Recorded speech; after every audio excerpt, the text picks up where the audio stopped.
काल महाल परिसरातील शेकडो कुटुंबियांसाठी एक सामान्य दिवस होता आणि सामान्य दिवसासारखंच वेगवेगळ्या कुटुंबातील लोक आपल्या नोकरी व्यवसाय निमित्ताने शिक्षणाच्या निमित्ताने घराबाहेर होते। दहिकर कुटुंब जो आहेत त्यांचेही दिनक्रम जो आहे तो कालचा तसाच होता। आस्था दहिकर महाविद्यालयात शिकते आणि ती काल आपल्या कॉलेजला गेली होती, मात्र परत येताना तिला भीषण परिस्थितीला सामोरं जावं लागलं। आस्था, काय झाला कॉलेजमधून परत येताना? मी शुक्रवारी तलावाकडून येत होती तेव्हा या लोकांचं खूप झुंड वगैरे नजर आला, पण जेव्हा रिक्षाने येत होती मी तेव्हा रिक्षावाल्यांना आम्हाला हे म्हणत होते ते लोक की तुम उधर जाओ मत, हम तुमको मार डालेंगे या तुम जिंदा वापस आओगे, इसकी हम लोग गॅरंटी नहीं लेते। म्हणजे रिक्षा तुमची अडवण्यात आली होती? हां, रिक्षा अडवण्यात आली, तिथे पूर्ण ट्रॅफिक अडवून दिलं होतं, कोणालाच कुठे जाऊन होते ते, तरी पण त्यांनी मोठ्या मुश्किलने इकडे आणलं। जसं आणलं मला दिसते की चिटणीस पार्ककडे कमीत कमी 800 ते 900 लोक ते उभे आहेत। मी तिथून घरी परत नाही येत पैदल, तर आमच्या गल्लीत पूर्ण त्या लोकांची नारेबाजी आणि शिव्यागाळी सुरू होऊन गेल्या होत्या।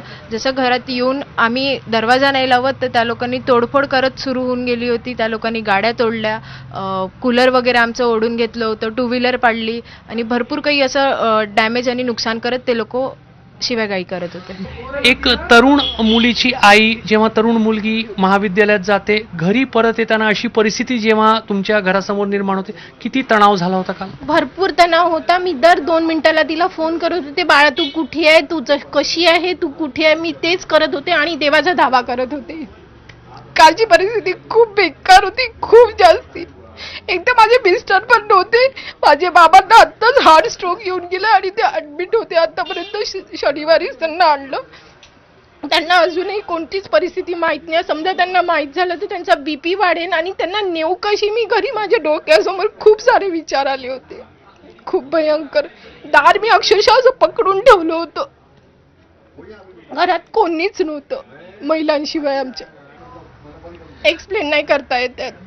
तुमचे वडील दवाखान्यात ऍडमिट आहेत असं तुम्ही सांगितलं? ऍडमिट होते, त्यांना शनिवारी आणलं, त्यांना ब्रेन स्ट्रोक झालेला आहे।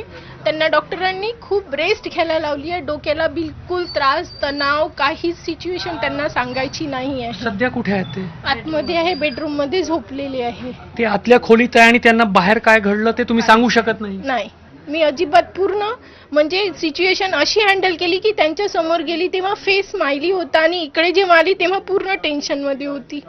तुझ्या काही इतर मैत्रिणी या भागातल्या महाविद्यालयात शिकणाऱ्या, त्या पण सुरक्षित घरी पोहोचल्या? त्या सगळ्या सुरक्षित घरी पोहोचल्या, पण एक जो होता हे सगळं एका याच्याने पूर्ण प्री प्लॅन वाटत होतं। का बरं? कारण ते लोक सिमेंटच्या जे लाद्या वगैरे असतात तशा मोठे मोठे पत्थर गोटे घेऊन ते गाड्यांवर टाकत होते आणि इथे नियर बाय कन्स्ट्रक्शन साईट कुठेच नाहीये जर बघितलं तर। म्हणजे बाहेरचे दगड आणण्यात आले असं लॉजिक आहे तुझं? हां, लॉजिक असं आहे की या लोकांचं हे प्री प्लॅन्ड होतं आणि बाहेरून ऑलरेडी या लोकांनी आणून ठेवलं होतं। कारण इतके मोठे तिथे बांबू, इथे गल्लीत आम्ही नेहमी रोज फिरतो, आम्हाला कधी इथे गोटे नाही दिसले, कधी काय नाही दिसले। या लोकांकडे इतकं सगळं आलं कुठून? जे गाडी जळली त्या गाडीतच इतका मोठा दगड पहिले सर्वात आधी फेकण्यात आला होता, इतका मोठा आला कुठून हा प्रश्न आहे।